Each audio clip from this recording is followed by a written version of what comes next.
So as you approach the end game and get ready to fight the OCV, you're going to need a massive fleet.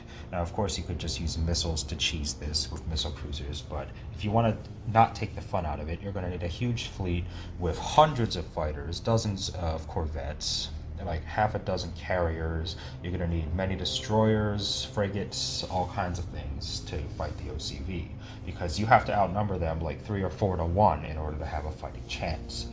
And that's entirely possible thanks to MLCC and templates.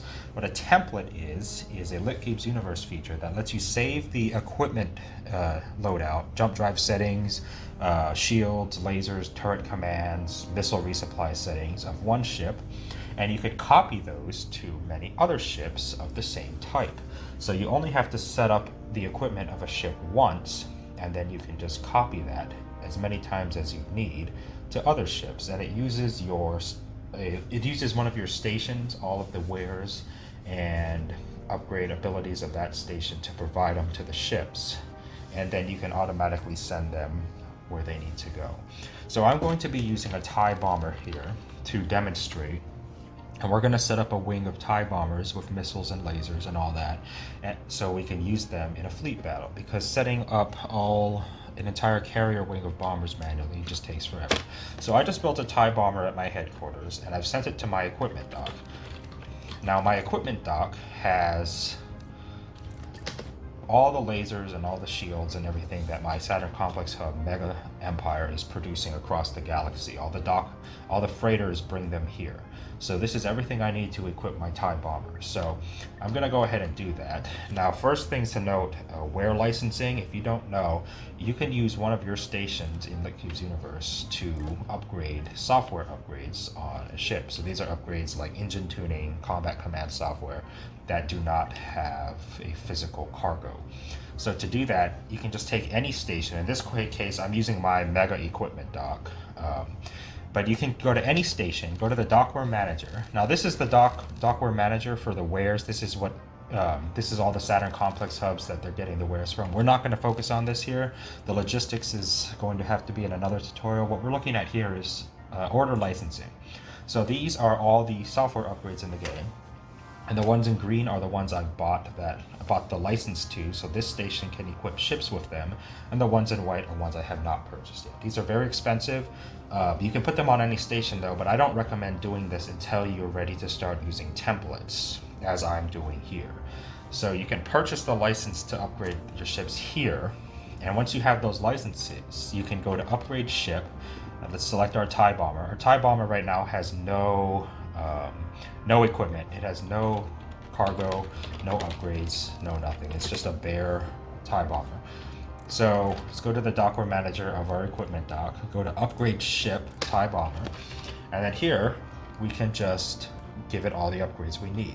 So this is the station's money, the station's account. These upgrades aren't free, even though it's your own station. You still have to pay somebody. I don't know where the money goes, but you still have to pay for the upgrades, even though you've already bought the license for it.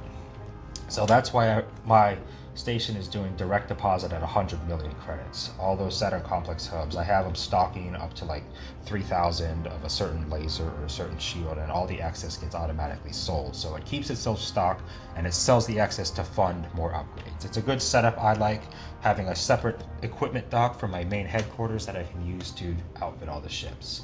And I highly recommend getting a boron equipment dock, which is the green circular one from vanilla X3AP, because it can hold infinite medium ships, infinite fighters, and 2 capitals. So it can basically deal with anything that you need to produce and equip. I made the mistake before of using an argon equipment dock for my main equipment dock, and the problem with that is that it can't hold infinite ships with internal hangars. So if you're outfitting like 100 fighters, only 16 will be able to dock at a time on those external docking arms. And with all the docks full, the dock agents won't be able to dock, and it just becomes a logistical nightmare. So get a boron equipment dock for this if you're going to go this route. So anyway, let's upgrade the ship. I'm just going to put some standard upgrades on it. I always put video enhancement goggles just in case I end up flying the ship. I like to jump around during battles with the transporter device. But in Star Wars LU, they come built in with combat command, and that's really all you need. Maybe navigation, if I'm going to give them some manual controls. CETA comes built in SWLU, and that's pretty much it. I could, you know, give them all the upgrades, but for a fighter, that's really all they need. The engine tuning and all that, and then just the,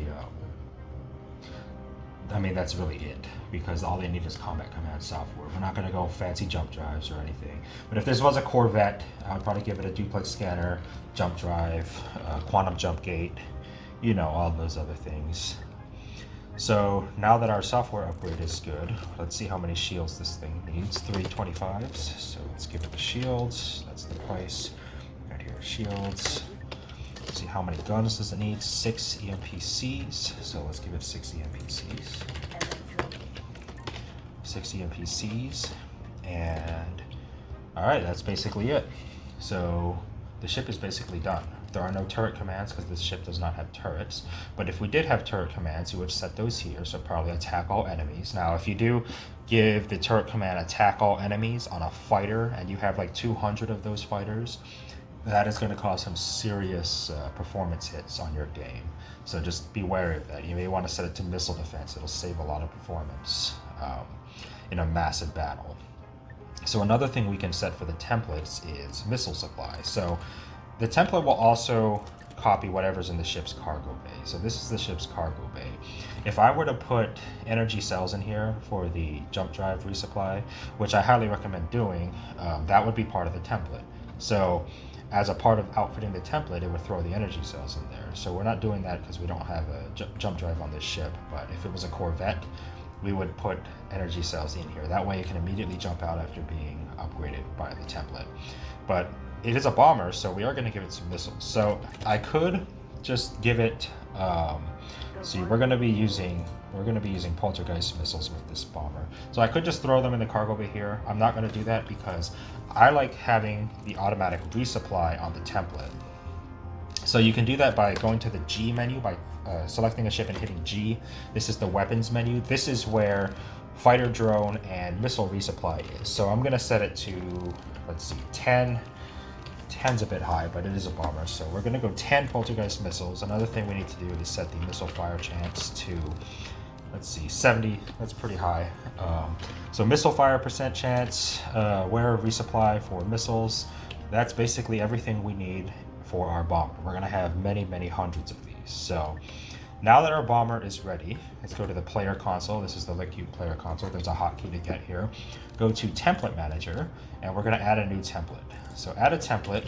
It's going to be an M3 for the TIE bomber. Let's find it. TIE bomber right here. I'm going to call it M3 TIE bomber, and then with poltergeist. So this is our template. And if we look in the template manager, this down here is everything that it saved. So this is everything that was in the cargo bay. Now I don't have missiles because the template outfitter will halt if all the cargo isn't available. So this way I can outfit the ships to use missiles even if I don't have missiles currently available. That's another easy mistake you can make. So if you have the missiles in the cargo bay as a part of it, you could hold yourself up with your hundreds of ships waiting for missiles before they can be outfitted. This way, they can get the missiles later automatically by providing their carrier or home base with missiles, and they'll just restock. And then this is basically everything else. All the settings. It doesn't have a jump drive, but here's all the settings. And this is our template. So now let's produce lots of TIE bombers. So our headquarters, let's queue up some TIE bombers. Let's see, 100. Let's see, let's make 100 bombers. All right, so 100 TIE bombers. Let's give those a minute to produce. As you can see, at our headquarters, it is starting to produce bombers. All right, so we have a decent amount of bombers here. I just stopped it because I'm not going to wait for it to make all 100 for this tutorial. So let's send them all to the equipment dock. So they are now all on their way to the equipment dock. This massive swarm of fighters. It goes much faster when you're out of sector. Trust me, if you go in sector, they're going to have to all dock individually, and it takes forever. Now, you could probably also use your headquarters as an equipment dock, but I like having it separate because the headquarters just becomes too chaotic with so many dock agents and all that. So it's a short flight to the sector next door, and they need to reach the equipment dock. Alright, so our bombers have just about reached the equipment dock. Let's go ahead and open the template manager. So the template, no, sorry, not manager, template outfitter. The manager is the menu that's in the player console. The outfitter is the one that we actually use to equip the ships. So in the Dockware Manager menu, we're going to click on Template Outfit. This is the outfitter menu. This is where we can actually outfit the ships. So that template we defined is going to be up here. We need to find the right one. So TIE Bomber with Poltergeist, this is the one we just made. Now, this list down here is every ship that is docked with the station right now. So if we turn matching ship type on, it only looks at the TIE Bombers. All those other dock agents won't show up in the list. That's something you should always have on. Another good thing to do is hide from property menu when equipped. You don't have to do this, but this will automatically hide them from property menu. Another thing you can do is assign home and send. This will automatically, so these are all my stations. If I were to pick my MLCC reserve hangar, they would automatically set the home base to that station, and it would send them on their way to that station. So they would automatically be integrated into the MLCC network. But we're not going to do that. We're not going to send them to a home base. And filter outfitted ships. This just filters out the ones that have already been equipped. So this blue one right here, this is the template. This is the one we equip manually. It's blue, as you can see here, because it's already outfitted. Another thing before you start that is important to note is down here. This is how much equipment your dock has, how many ships it can equip. So based on how many electromagnetic plasma cannons my station has, it has enough to equip 165 of this TIE Bomber template. And it has enough shields to equip 322 of them. And these other ones are software upgrades, which are infinite. So this is something to take note of. You won't be able to equip your templates if they do not have enough, if there isn't enough wares on the station. So green means it's ready to be outfitted, so we'll just click enter on it. It becomes blue, and it just, we're outfitting all of these ships with the same loadout as the original. So let's just continue. Alright, so all our ships have been outfitted. They all have the exact same loadout. So they all have the same missile configurations and all that, and the equipment. And as you can see here, this has gone down, so we'd only have enough to equip 113 more TIE Bombers until the dock agents bring more. And yeah, that's it. We should be ready. So let's go pick up our bombers from the equipment dock.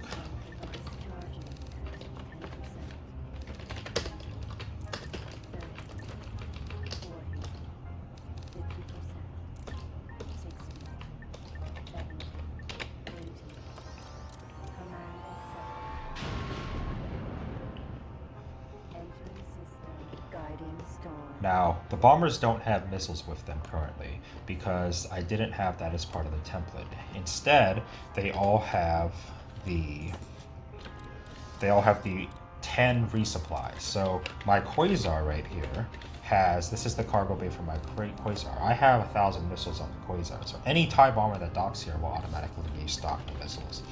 So let's broadcast to all the TIE bombers and let's tell them to dock at me. And then let's tell this not TIE bomber to go back home.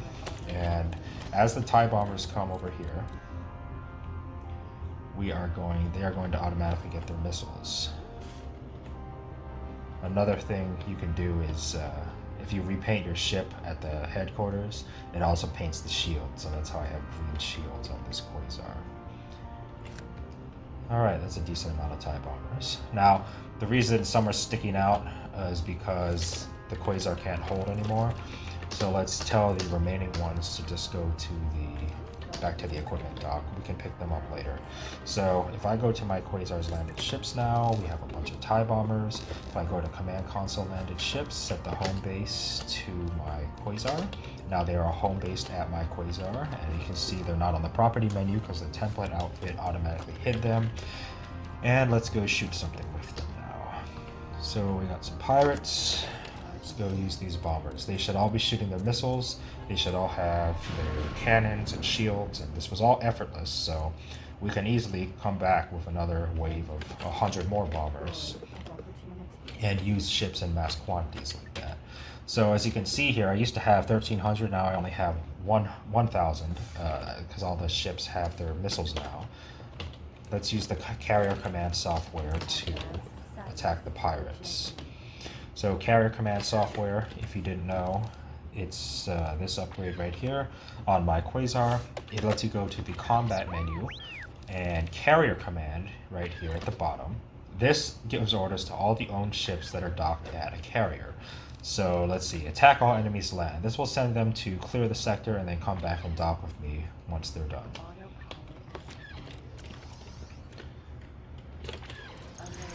So we're launching bombers. One just got taken out, but it doesn't really mean anything because these are so easy to make, and they're shooting their missiles.